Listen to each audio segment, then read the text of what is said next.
Hello friends, welcome back to Anveshana channel. आज हम लोग पढ़ेंगे नाखून क्यों बढ़ते हैं निबंध, जो हजारी प्रसाद द्विवेदी द्वारा रचित है। ठीक है, तो आज हम लोग इस निबंध को पूरे लाइन बाय लाइन पढ़ेंगे। ठीक है, सबसे पहले महत्वपूर्ण तथ्यों को देखते हैं। ठीक है, तो इस निबंध का प्रकाशन वर्ष 1951 ईस्वी है। ठीक है, अब देखिए निबंध संग्रह। ठीक है, ये जो निबंध है ये कल्पलता में संकलित है। ठीक है, तो कल्पलता निबंध संग्रह में कुल 20 निबंध संकलित किए गए हैं। ठीक है, और उस 20 निबंधों में एक जो निबंध है, ठीक है, नाखून क्यों बढ़ते हैं, वो निबंध भी है। ठीक है, तो देखिए कल्पलता निबंध संग्रह में टोटल 20 निबंध है। ठीक है, तो 20 निबंधों को देख लीजिए। ठीक है, आप चाहे तो स्क्रीनशॉट भी ले सकते हैं। ठीक है, क्योंकि यहाँ से भी प्रश्न पूछे जाते हैं कि कल्पलता निबंध संग्रह में, ठीक है, कौन कौन निबंधों को संकलित किया गया है। ठीक है, तो देखिए, तो कल्पलता, ठीक है, इसमें टोटल 20 निबंध संकलित किए गए हैं। ठीक है, अब देखिए, अब हम लोग निबंध पढ़ना प्रारंभ करते हैं। देखिए, नाखून क्यों बढ़ते हैं हजारी प्रसाद द्विवेदी द्वारा रचित है। ठीक है, चलिए पढ़ना स्टार्ट करते हैं। देखिए, लेखक कहते हैं कि बच्चे कभी कभी चक्कर में डाल देने वाले प्रश्न कर बैठते हैं। ठीक है, अल्पज्ञ पिता, अल्पज्ञ मतलब क्या होता है, जिसे कम ज्ञान हो। ठीक है, तो अल्पज्ञ पिता बड़ा दयनीय जीव होता है। ठीक है, क्योंकि उनको ज्यादा नॉलेज नहीं होता है। ठीक है, तो अल्पज्ञ पिता बड़ा दयनीय जीव होता है। मेरी छोटी लड़की, ठीक है, लेखक बताते हैं कि मेरी छोटी लड़की ने जब उस दिन पूछ दिया कि आदमी के नाखून क्यों बढ़ते हैं, तो मैं कुछ सोच ही ना सका। ठीक है, तो देखिए इंपॉर्टेंट है। ठीक है, पूछा जा सकता है कि नाखून क्यों बढ़ते हैं निबंध में लेखक से। ठीक है, प्रश्न कौन पूछता है, तो छोटी लड़की। आगे लेखक बताते हैं कि हर तीसरे दिन नाखून बढ़ जाते हैं। ठीक है, तो हमारे नाखून, ठीक है, लगातार बढ़ते ही रहते हैं। ठीक है, तो हर तीसरे दिन नाखून बढ़ जाते हैं। बच्चे कुछ दिन तक अगर उन्हें बढ़ने दे तो माँ बाप अक्सर उन्हें डांटा करते हैं। ठीक है, तो बच्चों का अगर नाखून बढ़ा रहता है, ठीक है, तो माँ बाप उसको डांटते हैं। ठीक है, क्योंकि वहाँ पे बहुत गंदगी मतलब रहता है। ठीक है, तो माँ बाप डांटते हैं, पर कोई नहीं जानता कि ये अभागे नाखून क्यों इस प्रकार बढ़ा करते हैं। ठीक है, काट दीजिए, वे चुपचाप दंड स्वीकार कर लेंगे, पर निर्लज अपराधी की भांति फिर छूटते ही सेंध पर हाजिर। ठीक है, आखिर ये इतने बेहया क्यों होते हैं। ठीक है, तो लेखक ने, ठीक है, नाखून को, ठीक है, निर्लज बेहया कहा है। ठीक है, क्योंकि उसे कितना भी काटो, ठीक है, वो फिर से आ जाते हैं। ठीक है, एक पौधा भी होता है। ठीक है, अगर उसको आप काट के फेंक दीजिएगा, ठीक है, तो जहां फेंक दिए, ठीक है, वो फिर से उग जाएगा। ठीक है, तो उसी तरह लेखक यहाँ पे नाखून के बारे में बता रहे हैं कि नाखून बहुत निर्लज होते हैं। ठीक है, काट दीजिए, ठीक है, वो चुपचाप दंड स्वीकार कर लेंगे और फिर कुछ दिन में, ठीक है, फिर उग आते हैं। ठीक है, मतलब नाखून निकल आते हैं।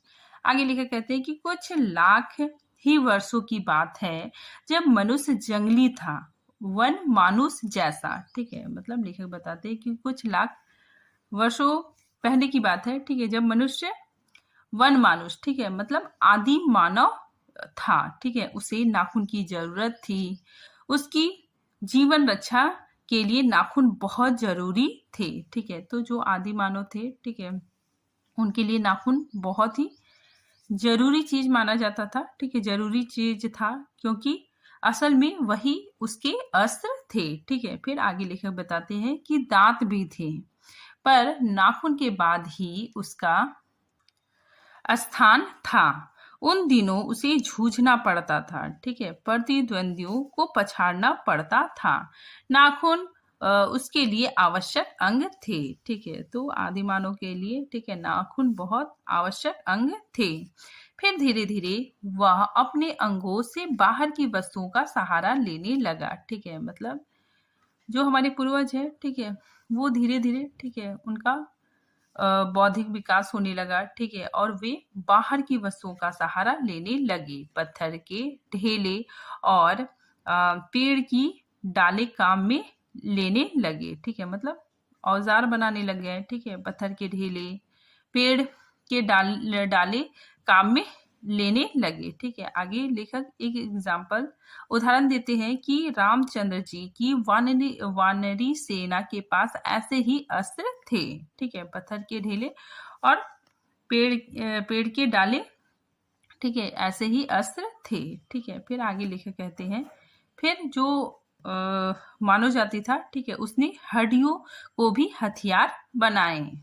इन हड्डियों के हथियारों में सबसे मजबूत और सबसे ऐतिहासिक था देवताओं के राजा का व्रज, जो दहीची मुनि की हड्डियों से बना था, ठीक है। जो हड्डियों से, ठीक है, बना हुआ था, ठीक है, दहीची मुनि की हड्डियों से जो अस्त्र बना हुआ था, ठीक है, व्रज, वो इंद्र के पास था, ठीक है, वो सबसे मजबूत था, ठीक है। फिर आगे लिखा कहते हैं कि मनुष्य और आगे बढ़ा, ठीक है, उसने धातुओं के हथियार बनाए, ठीक है। तो जो मनुष्य जाति है, ठीक है, वो औजार बनाने लगा, ठीक है, उसने धातु के हथियार बनाए, ठीक है, जिसके पास लोहे के शस्त्र और अस्त्र थे वे विजयी हुए, ठीक है। तो जाहिर सी बात है कि लोहा बहुत मजबूत होता है, ठीक है, तो जिसके पास लोहे के अस्त्र थे, ठीक है, वे विजयी हुए। देवताओं के राजा तक को मनुष्य के राजा से इसलिए सहायता लेनी पड़ती थी कि मनुष्यों के राजा के पास लोहे के अस्त्र थे, ठीक है, तो मनुष्य के पास लोहे के अस्त्र थे, ठीक है, इसीलिए देवताओं के राजा को भी, ठीक है, मनुष्य के राजा से सहायता लेनी पड़ती थी, ठीक है, क्योंकि स्वर्ग में लोहा कहाँ मिलेगा, ठीक है, वो तो पृथ्वी में मिलेगा, ठीक है, इसीलिए मनुष्यों ने, ठीक है, लोहे के अस्त्र बनाए, ठीक है। आगे देखिए, असुरों के पास अनेक विद्याएं थी, ठीक है, पर लोहे के अस्त्र नहीं थे, शायद घोड़े भी नहीं थे, ठीक है। तो असुरों के पास, ठीक है, लोहे के अस्त्र नहीं थे, ठीक है, घोड़े भी नहीं थे। वही आर्यों के पास, ठीक है, ये दोनों चीजें थी, ठीक है, यानी आर्यों के पास लोहे के अस्त्र भी थे और घोड़े भी थे, ठीक है, आर्य विजयी हुए।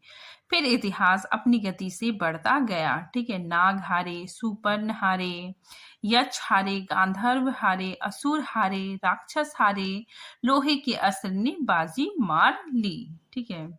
इतिहास आगे बढ़ा, पलीती वाली बंदूकों ने, कारतूसों ने, तोपों ने, बमों ने, बम वर्षक वायुयानों ने इतिहास को किस कीचड़ भरे घाट तक घसीटा है, यह सबको मालूम है, ठीक है। फिर मनुष्य जाति, ठीक है, बहुत आगे बढ़ा, ठीक है, उसका विकास हुआ, उसने कारतूसों से, ठीक है, तोपों से, ठीक है, बम आदि बनाने लगा, ठीक है, जिससे, ठीक है, बहुत मतलब लोगों की जान गई, ठीक है। तो उसी चीज को लेकर बता रहे कि इतिहास को किस कीचड़ भरे घाट तक घसीटा है, यह सबको मालूम है, ठीक है। आगे लिखा कहते हैं कि नखधर मनुष्य, ठीक है, नखधर मतलब क्या होता है, नाखून को धारण करने वाला मनुष्य, ठीक है। तो लिखा कहते हैं कि नखधर मनुष्य अब एटम बम, ठीक है, एटम बम पर भरोसा करके आगे की ओर चल पड़ा है, पर उसके नाखून अब भी बढ़ रहे हैं, ठीक है। लिखा कहते हैं कि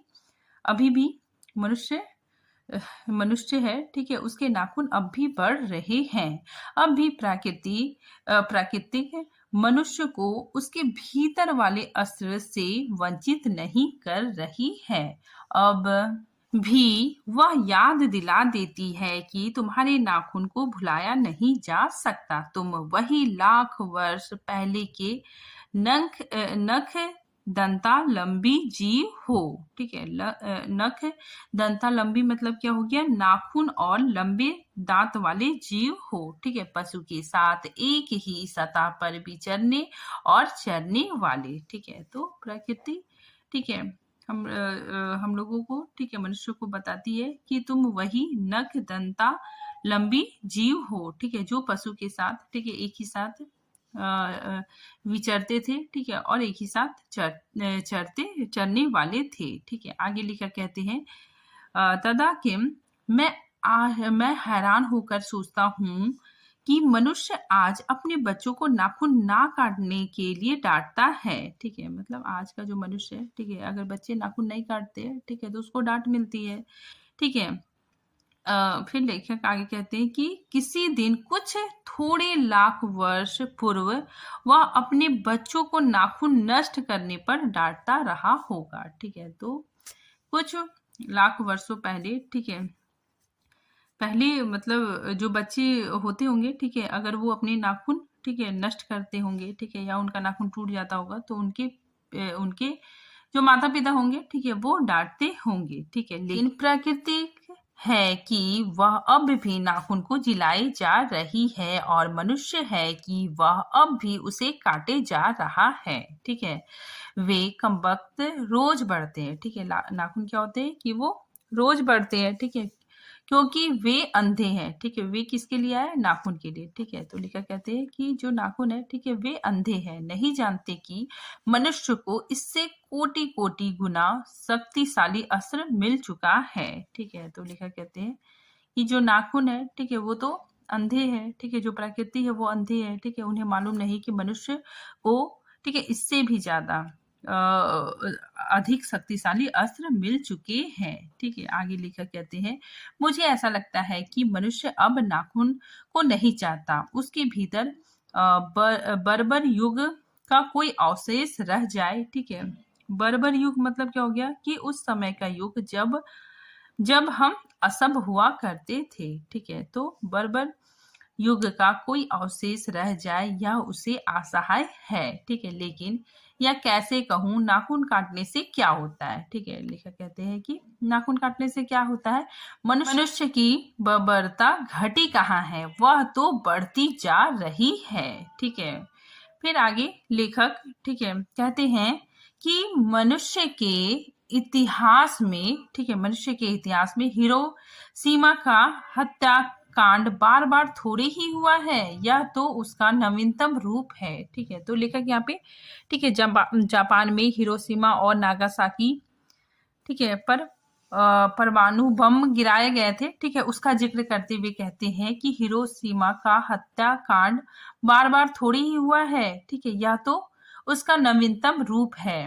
मैं मनुष्य के नाखून की ओर देखता हूं तो कभी कभी निराश हो जाता हूं। ठीक है, ये उसकी भयंकर पाशवी वृत्ति के जीवन प्रतीक है। ठीक है, पाशवी वृत्ति मतलब क्या होता है कि पशुता का प्रतीक। ठीक है, ये जो हमारे नाखून है, ठीक है, ये पशुता का प्रतीक है। ठीक है, मनुष्य की पशुता को जितनी बार भी काट दो वह मरना नहीं जानती। ठीक है, ये इंपॉर्टेंट लाइन है। आगे लेखक कहते हैं कि कुछ हजार साल पहले मनुष्य ने नाखून को सुकुमार विनोद के लिए उपयोग में लाना शुरू किया था। ठीक है, मतलब सुकुमार विनोद मतलब आनंद के लिए, ठीक है, मनोरंजन के लिए, ठीक है, अपने नाखून का, ठीक है, उपयोग में विनोद के लिए उपयोग में लाना शुरू किया था। ठीक है, आगे लेखक बताते हैं कि वात्सायन के काम सूत्र से पता चलता है कि, ठीक है, तो यहाँ पे देखिए लेखक ने, ठीक है, वात्सायन द्वारा लिखा, ठीक है, एक ग्रंथ कामसूत्र, ठीक है, एक ग्रंथ कामसूत्र का भी जिक्र करते हैं। तो लेखक कहते हैं कि वात्सायन के कामसूत्र, ठीक है, से पता चलता है कि आज से 2000 वर्ष पहले का भारतवासी नाखून को जम के संवारता था। ठीक है, उसके काटने की कला काफी मनोरंजक बताई गई है। ठीक है, देखिए उस समय, ठीक है, नाखूनों को, ठीक है, अनेक तरह से काटा जाता था। ठीक है, त्रिकोण, वर्तुलाकार, चंद्राकार, दंतुल आदि विविध आकृतियों के नाखून उन दिनों विलासी नागरिकों के ना जाने किस काम आया करते थे। ठीक है, तो उस समय, ठीक है, नाखून को, ठीक है, बहुत मतलब अलग अलग डिजाइन से काटा जाता था। ठीक है, आज भी तो मतलब नाखून, ठीक है, फैशन हो गया है। ठीक है, जो लड़कियां हैं, ठीक है, नेल पेंट लगाती है, ठीक है, उसको डेकोरेट करती है। ठीक है, तो आज भी वो चीज है। ठीक है, फिर आगे लेखक कहते हैं कि उसके मोम और आलता से यत्न पूर्वक रगड़कर लाल और चिकना बनाया जाता था। ठीक है, तो नाखूनों को, ठीक है, आलता मतलब आप लोग समझ सकते हैं नेल पेंट। ठीक है। तो आलता से यत्न पूर्वक रगड़कर लाल और चिकना बनाया जाता था। ठीक है, मतलब नाखूनों को संवारा जाता था। ठीक है, आगे देखिए, ये वेरी वेरी इंपॉर्टेंट है। ठीक है, ये क्वेश्चन पूछा भी गया था।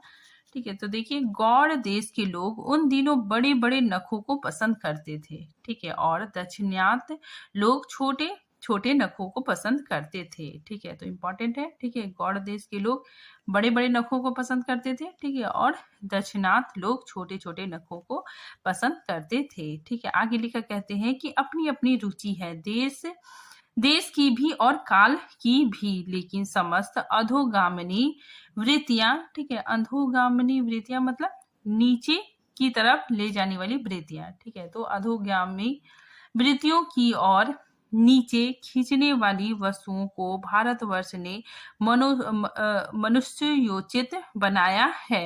यह बात चाहूं भी तो भूल नहीं सकता। ठीक है, आगे लिखा कहते हैं कि मानव शरीर का अध्ययन करने वाले प्राणी वैज्ञानिकों का निश्चित मत है कि मानव चित्त की भांति मानव शरीर में भी बहुत सी अभ्यास जन सहज वृत्तियां रह गई है। ठीक है, तो यहाँ पे ठीक है लिखा कहते हैं, जो प्राणी वैज्ञानिक है, ठीक है, वो कहते हैं कि मानव चित्त की भांति, ठीक है, मानव शरीर में बहुत अभ्यास जन सहज वृत्तियां रह गई है। ठीक है, मतलब अभ्यास, ठीक है, अभ्यास के द्वारा, ठीक है, हैबिट के द्वारा वो चीज रह गई है। ठीक है, मतलब वो चीज स्वतः ही होता है। ठीक है, जैसे नाखून का बढ़ना, ठीक है, स्वतः ही होता है। ठीक है, बालों का बढ़ना वो भी स्वतः ही होता है। ठीक है, फिर आगे लिखा कहते हैं कि दीर्घ काल तक उसकी आवश्यकता रही है।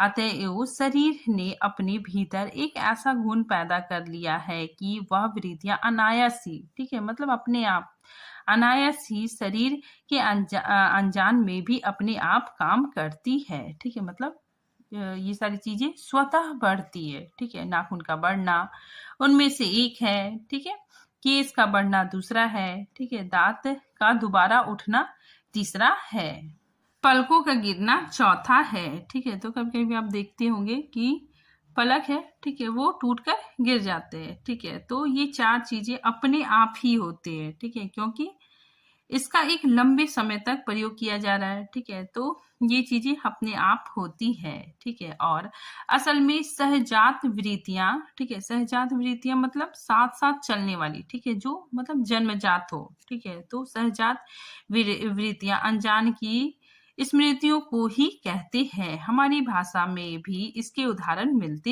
हैं। ठीक है, आगे लिखा कहते हैं कि अगर आदमी अपने शरीर की, मन की और वाक्य की अनायास घटने वाली वृत्तियों के विषय में विचार करे तो उसे वास्तविक प्रवृत्ति पहचानने में बहुत सहायता मिले। पर कौन सोचता है, ठीक है, सोचता तो क्या उसे इतना भी पता नहीं चलता कि उसके भीतर, ठीक है, यहाँ पे लेखक बता रहे, देखिए, उसके भीतर नख बढ़ा लेने की जो सहजात वृत्ति है, ठीक है, मतलब जो जन्मजात वृत्ति है, ठीक है, सहजात वृत्ति है, वह उसके पशुता का प्रमाण है। ठीक है, तो जो हमारा जो नाखून बढ़ता है, ठीक है, वो पशुता, ठीक है, पशुता का प्रमाण है। उन्हें काटने की जो प्रवृत्ति है वह उसकी मनुष्यता की निशानी है।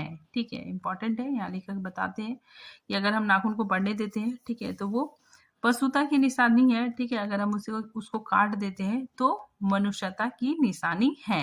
यद्यपि पशुत्व के चिन्ह उसके भीतर रह गए हैं, ठीक है, पर वह पशुत्व को छोड़ चुका है। ठीक है, मतलब लेखक कहते हैं कि जो पशुत्व का चिन्ह है, ठीक है, वो उसके भीतर रह गया है। ठीक है, लेकिन पर वह पशुता को छोड़ चुका है। पशु बनकर वह आगे नहीं बढ़ सकता, उसे कोई और रास्ता खोजना चाहिए। ठीक है, अस्त्र बढ़ाने की प्रवृत्ति मनुष्यता की विरोधनी है। ठीक है, तो लेखक यहाँ पे, ठीक है, जो अस्त्र बढ़ाने की प्रवृत्ति है, ठीक है, उसको अच्छा नहीं मानते हैं। ठीक है, क्योंकि अगर हम अस्त्र शस्त्र मतलब बनाते हैं, ठीक है, तो इससे, ठीक है, जब इसका प्रयोग होता है, ठीक है, तो इसका बहुत ही बुरा प्रभाव देखने को मिलता है। ठीक है, बहुत मासूम लोगों की जान चली जाती है, ठीक है, बहुत सारा चीज नुकसान होता है, ठीक है। तो लेखक यहाँ पे अस्त्र बढ़ाने की जो प्रवृत्ति है, ठीक है, उसको अच्छा नहीं मानते हैं, ठीक है। आगे लेखक कहते हैं कि मेरा मन पूछता है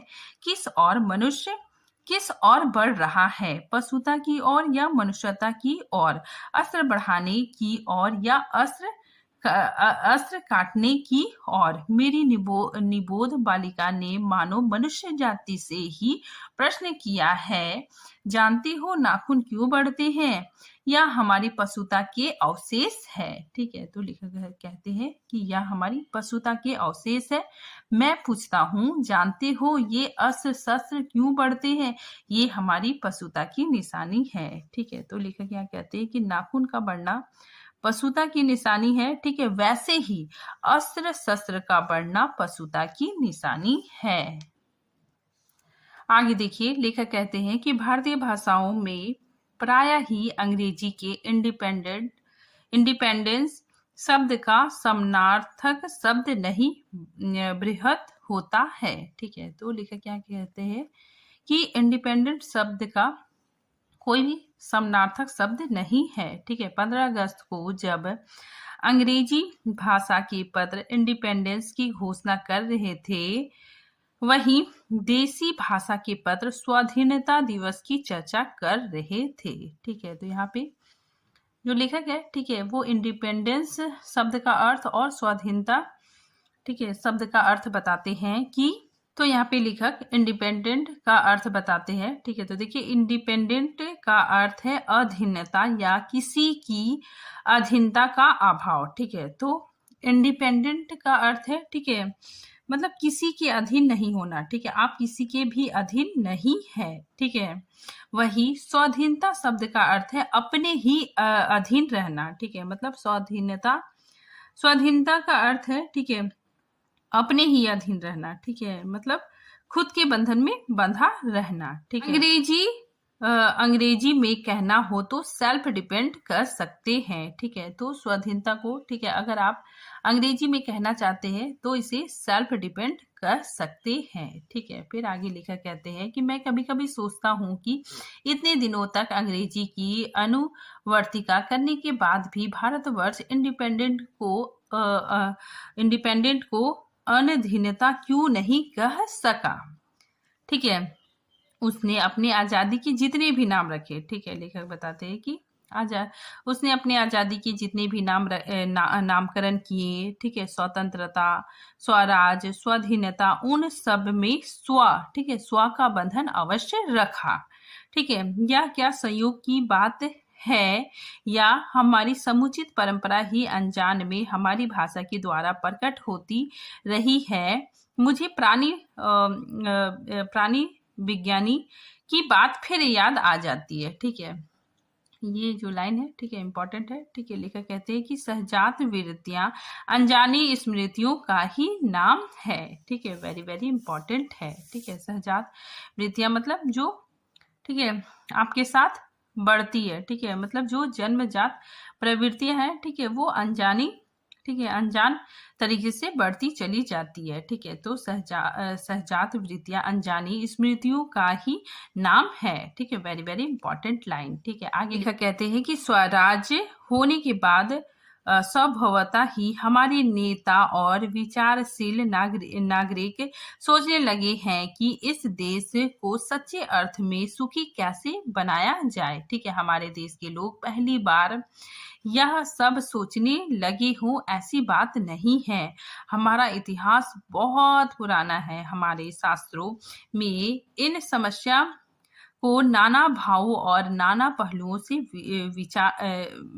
से विचारा गया है, ठीक है। हम कोई नौसिखिए नहीं है, ठीक है। तो लेखक कहते हैं कि हम कोई नौसिखिए नहीं है जो रातों रात अनजान जंगल में पहुंचाकर आरक्षित छोड़ दिए गए हों, ठीक है। तो यहाँ पे लेखक कहना चाहते हैं कि जो हमें स्वतंत्रता मिली है, ठीक है, ऐसा नहीं है कि हमें मतलब एकदम से स्वतंत्रता मिल गई, ठीक है, हमें एकदम से वहां लाकर खड़ा कर दिया, ठीक है, ऐसी बात नहीं है, ठीक है। हम पहले से जागरूक थे, ठीक है, प्रयासरत थे, ठीक है, और हम कोई नौसिखिए नहीं है, ठीक है।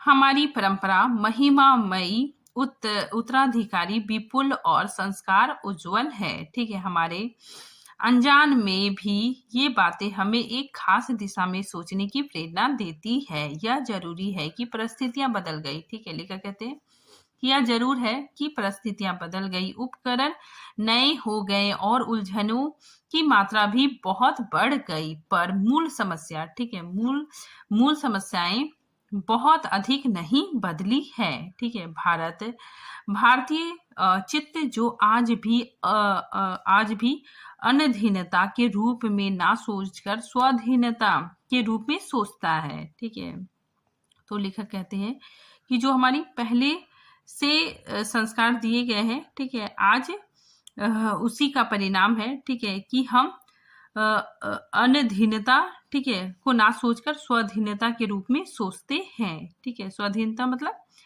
जो मतलब स्वयं में, ठीक है, अपने आप में बंधा हो। वह हमारे दीर्घकालीन संस्कारों का फल है। वह स्व के बंधन को आसानी से नहीं छोड़ सकता।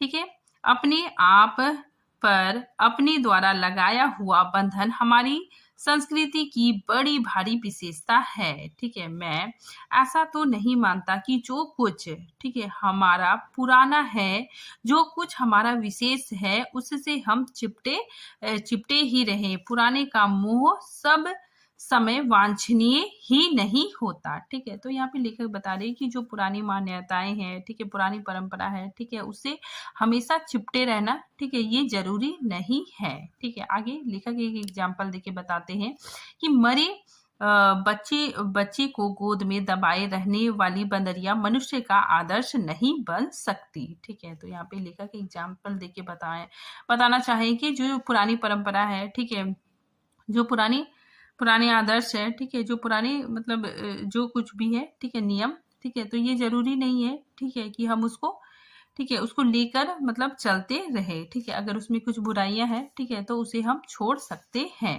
ठीक है, फिर आगे लेखक कहते हैं, परंतु मैं ऐसा भी नहीं सोच सकता कि हमारी नई अनुसंधानता के नशे में चूर होकर अपना सबरस खो दे। ठीक है, तो आगे लेखक कहते हैं कि मैं ऐसा भी नहीं सोचता कि जो आने वाली जो नई पीढ़ी है, ठीक है, उसमें ही मतलब सब कुछ अच्छा है। ठीक है, अगर उसमें भी कुछ बुराइयां हैं, ठीक है, तो उसका मतलब हम अंधाधुन उसका अनुकरण ना करें। ठीक है, आगे लेखक कालिदास के बारे में भी बताते हैं कि कालिदास ने कहा था कि सब पुराने, ठीक है, सब पुराने अच्छे नहीं होते, ठीक है, और सब नए खराब ही नहीं होते। ठीक है, मतलब कालिदास कहते हैं कि जितने सब पुराने, ठीक है, सब पुराने अच्छे नहीं होते। ठीक है, उसमें भी कुछ बुराइयां हैं। ठीक है, और सब नए, ठीक है, सब नए भी अच्छे नहीं होते। ठीक है, तो यहाँ पे बहुत अच्छी बात कही है कालिदास जी ने। ठीक है, आगे कहते हैं कि भले लोग दोनों की जांच कर लेते हैं, ठीक है, और जो हितकर होते हैं उसे ग्रहण करते हैं। ठीक है, तो जो भले लोग होते हैं, अच्छे लोग होते हैं, ठीक है, वो दोनों चीज देखते हैं। ठीक है, कि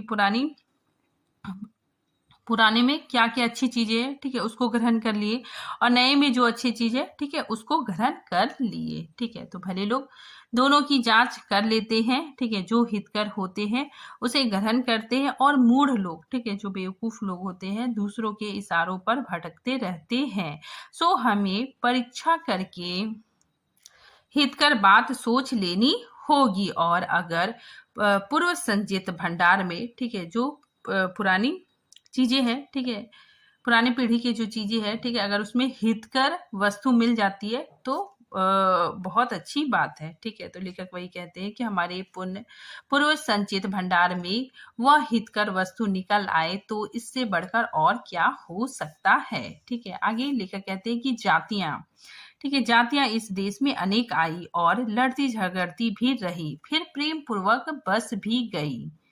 ठीक है, सभ्यता के नाना सीढ़ियों पर खड़ी और नाना और मुख करके चलने वाली इन जातियों के लिए एक सामान्य धर्म खोज निकालना कोई सहज बात नहीं थी। ठीक है, तो इस देश में, ठीक है, बहुत अलग अलग तरह के लोग रहते हैं, अलग अलग धर्म के लोग रहते हैं। ठीक है, और सभी के लिए, ठीक है, एक धर्म खोज निकालना, ठीक है, कोई सहज बात नहीं थी। ठीक है, भारतवर्ष के ऋषियों ने अनेक प्रकार से इस समस्या को सुलझाने की कोशिश की थी, पर एक बात उन्होंने लक्ष्य की थी कि समस्त वर्णों और समस्त जातियों का एक सामान्य आदर्श भी है। ठीक है, वह है अपने ही बंधन से अपने को बांधना। ठीक है, तो वो क्या है? अपने, ठीक है, अपने बंधन है, ठीक है, उसी में खुद बंध जाना। ठीक है, तो जो समस्त जातियां हैं, ठीक है, समस्त जातियों का एक आदर्श भी है। ठीक है, वह है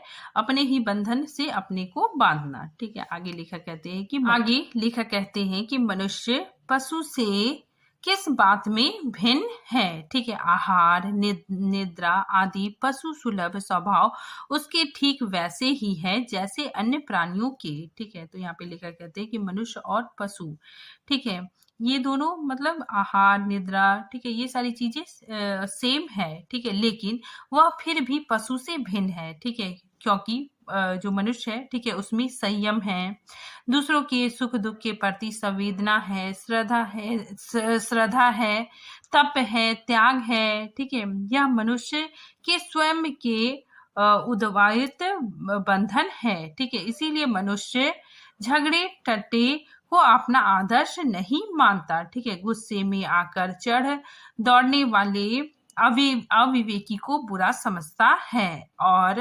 वचन, मन और शरीर से किए गए असत्य चरण मतलब क्या होता है कि असत्य का आचरण करने को गलत आचरण मानता है। यह किसी भी जाति या वर्ण या समुदाय का धर्म नहीं। ठीक है, यह मनुष्य मात्र का धर्म है। ठीक है, तो लेखक यहाँ पे कहते हैं कि मनुष्य मात्र का धर्म क्या है? ठीक है, कि उसमें संयम होना चाहिए, ठीक है, संवेदना होना चाहिए, श्रद्धा होना चाहिए, ठीक है, तप होना चाहिए, ये सारी चीजें मनुष्य मात्र का धर्म है। ठीक है, महाभारत में इसीलिए निर्वेद भाव, ठीक है, निर्वेद भाव मतलब शांत भाव, ठीक है, सत्य और अक्रोध मतलब क्रोध ना करना, ठीक है, को सब वर्णों का सामान्य धर्म कहा है। ठीक है, तो इंपॉर्टेंट है, पूछा जा सकता है, सब धर्मों का सामान्य धर्म किसे कहा गया है? तो निर्वेद भाव, ठीक है, सत्य और अक्रोध मतलब क्रोध ना करना। ठीक है, तो इसे सब धर्मों का सामान्य धर्म कहा गया है। ठीक है, फिर देखिए ये जो पंक्ति है वेरी वेरी इंपॉर्टेंट है, ये पंक्ति महाभारत की पंक्ति है। ठीक है, फिर आगे देखिए लेखक कहते हैं कि अन्यत्र इनमें निरंतर दानशीलता को भी गिनाया गया है। ठीक है, गौतम ने ठीक ही कहा है। ठीक है, तो यहाँ पे देखिए गौतम बुद्ध ने जो कहा है, ठीक है, उसकी भी चर्चा लेखक ने की है कि गौतम ने ठीक ही कहा था कि मनुष्य की मनुष्यता यही है कि वह सबके दुख सुख को सहानुभूति के साथ देखता है।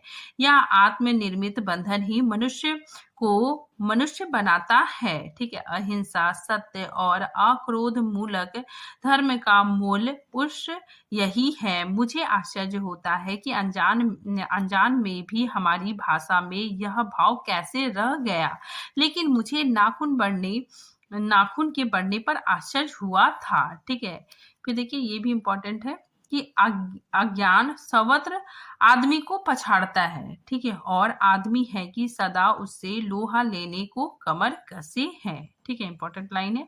आगे लेखक कहते हैं कि मनुष्य को सुख कैसे मिलेगा? ठीक है, बड़े बड़े नेता कहते हैं वस्तुओं की कमी है और मशीन बैठाओ। ठीक है, मतलब और मशीन बैठाओ मतलब औद्योगिकरण को बढ़ावा दो और उत्पादन बढ़ाओ और धन की वृद्धि करो, बाह्य उपकरणों की ताकत बढ़ाओ। ठीक है, फिर आगे लिखा कहते हैं कि एक बूढ़ा कहता था। ठीक है, यहाँ पे बूढ़ा व्यक्ति मतलब किसको कहा गया? महात्मा गांधी को। ठीक है, तो यहाँ पे बूढ़ा किसे कहा गया? महात्मा गांधी को। ठीक है, तो लिखा कहते हैं कि एक बूढ़ा कहता था, बाहर नहीं भीतर की ओर देखो, हिंसा को मन से दूर करो, मिथ्या को हटाओ, क्रोध और द्वेष को दूर करो, लोग के लिए कष्ट सहो, आराम की बात मत सोचो, प्रेम की बात सोचो। आत्मतोषण की बात सोचो, ठीक है, काम करने की बात सोचो। उसने कहा था, ठीक है, उसने मतलब उस बूढ़े ने कहा था, ठीक है, मतलब महात्मा गांधी जी ने कहा था कि प्रेम ही बड़ी चीज है, ठीक है, प्रेम ही बड़ी चीज है, क्योंकि वह हमारे भीतर है। उच्छृंखलता पशु की प्रवृत्ति है, स्व का बंधन मनुष्य का स्वभाव है, ठीक है। फिर आगे लेकर कहते हैं कि बूढ़े की बात अच्छी लगी या नहीं पता नहीं, उसे गोली मार दी गई। आदमी के नाखून बढ़ने की प्रवृत्ति ही हावी हुई। मैं हैरान होकर सोचता हूँ बूढ़े ने कितनी गहराई में बैठकर मनुष्य की वास्तविकता चरितार्थ का पता लगाया था, ठीक है। चरितार्थ मतलब क्या हो गया कि अपने चरित्र को सार्थक करना, ठीक है। जैसे श्री राम जी है, ठीक है, तो हम लोग कहते हैं कि श्री राम जी ने अपने चरित्र को, ठीक है, सार्थक किया, ठीक है। तो जो ये बूढ़ा व्यक्ति है, ठीक है, इसने मनुष्य का, ठीक है, जो चरितार्थ है, ठीक है, उसका पता लगाया, ठीक है, मनुष्य की वास्तविक चरितार्थ का पता लगाया, ठीक है। तो मनुष्य का चरितार्थ क्या है कि उसमें मतलब प्रेम भाव हो, ठीक है, उसमें दूसरे के प्रति करुणा हो। तो चरितार्थ का पता लगाया, ठीक है, चरितार्थ मतलब अपने चरित्र को सार्थक करना, ठीक है। आगे देखिए, फिर आगे लिखा कहते हैं कि ऐसा कोई दिन आ सकता है जबकि मनुष्य के नाखून का बढ़ना बंद हो जाए, ठीक है। तो लिखा कहते हैं कि ऐसा मतलब कोई दिन आ सकता है, ठीक है, जबकि नाखून मनुष्य के नाखून का बढ़ना बंद हो जाएगा, ठीक है। प्राणी शास्त्रियों का ऐसा अनुमान है कि मनुष्य का अनावश्यक अंग उसी प्रकार झड़ जाएगा जिस प्रकार उसकी पूंछ झड़ गई थी, ठीक है। तो लेखक यहाँ पे कहते हैं कि प्राणी शास्त्रियों का ऐसा अनुमान है कि जिस अंग का, ठीक है, हम लोग प्रयोग नहीं करते हैं, ठीक है, धीरे धीरे वह अंग गायब होने लगता है, ठीक है। जैसे हमारा पूंछ, ठीक है, झड़ गया, ठीक है, उसी तरह मनुष्य का, ठीक है, जो नाखून है, ठीक है, वो भी कुछ दिन के बाद लुप्त हो जाएगा, ठीक है। तो आगे लिखा कहते हैं कि उसी दिन मनुष्य की पशुता भी लुप्त हो जाएगी, ठीक है। शायद उसी दिन वह मरणास्त्रों का प्रयोग भी बंद कर देगा, ठीक है। मरणास्त्रों मतलब क्या हो गया कि मारने वाले अस्त्र, ठीक है, मारने वाले अस्त्र का प्रयोग भी बंद कर देगा।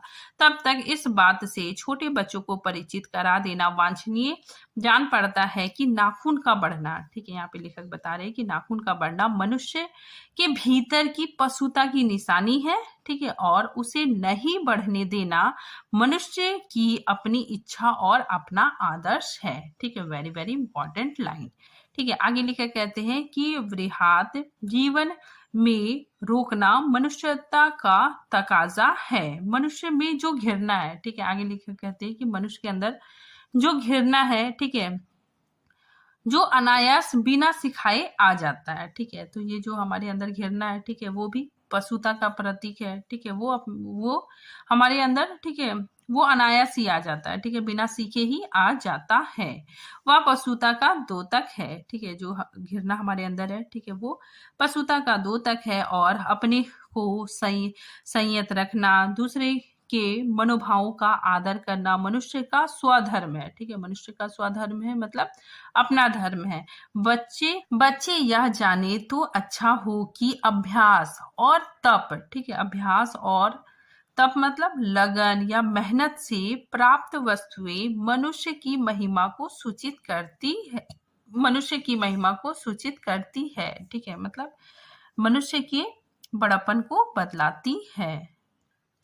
आगे लेखक कहते हैं कि सफलता और चरितार्थ में अंतर है, ठीक है। तो लेखक कह रहे हैं कि सफलता और चरितार्थ में अंतर है, ठीक है। सफलता क्या हो गया कि बलपूर्वक किसी चीज को हासिल करना, ठीक है। जैसे आपके पास मतलब अस्त्र शस्त्र है, ठीक है, तो आपने क्या किया, दूसरे देश पे अटैक कर दिया, ठीक है, और वहां पे मतलब सब कुछ लूट माट करके, ठीक है, लूट पाट करके और उस देश को अपने अधीन कर लिया, ठीक है। तो इसमें क्या हुआ कि आपको सफलता मिल गई, ठीक है, लेकिन चरितार्थ, ठीक है, चरितार्थ क्या होता है कि चरितार्थ में मनुष्य के अंदर प्रेम होता है, त्याग होता है, ठीक है, दूसरों के प्रति दूसरों के प्रति प्रेम होता है। ठीक है, तो लेखक वही कह रहे हैं कि सफलता और चरितार्थ में अंतर है।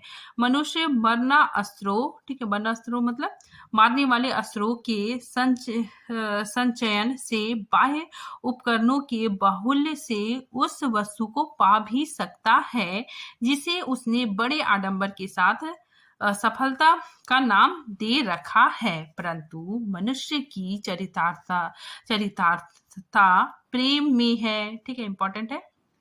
ठीक है, मनुष्य की चरितार्थता प्रेम में है, मैत्री में है, त्याग में है, अपने अपने को सबके मंगल के लिए निशेष भाव से दे देने में है। ठीक है, आगे लिखा कहते हैं कि नाखून का बढ़ना, ठीक है, नाखून का बढ़ना मनुष्य की उस अंध सहजात वृत्ति का परिणाम है जो उसके जीवन में सफलता ले आना चाहती है। ठीक है, उसे काट देना उस स्व निर्धारित आत्मबंधन का फल है जो उसे चरितार्थ की ओर ले जाती है। ठीक है, तो नाखून काटने से, ठीक है, ठीक है, वो नाखून काटने से, ठीक है, और वो नाखून काटने से, ठीक है, मनुष्यता का प्रतीक है। ठीक है, चरितार्थता की ओर ले जाता है। ठीक है, नाखून बढ़ते, आगे लिखा कहते हैं कि नाखून बढ़ते हैं तो बढ़े, मनुष्य उन्हें बढ़ने नहीं देगा। ठीक है, तो देखिए इसी के साथ ये निबंध समाप्त होता है। ठीक है, तो इस निबंध में, ठीक है, हजारी प्रसाद द्विवेदी के अनुसार, ठीक है, हजारी प्रसाद द्विवेदी के अनुसार नाखून का बढ़ना पशुता का प्रतीक है। ठीक है, और नाखून का काटना मनुष्यता का प्रतीक है। ठीक है, तो इसी के साथ ये टॉपिक यहीं पे समाप्त होता है। मिलते हैं नेक्स्ट टॉपिक के साथ, तब तक के लिए थैंक यू।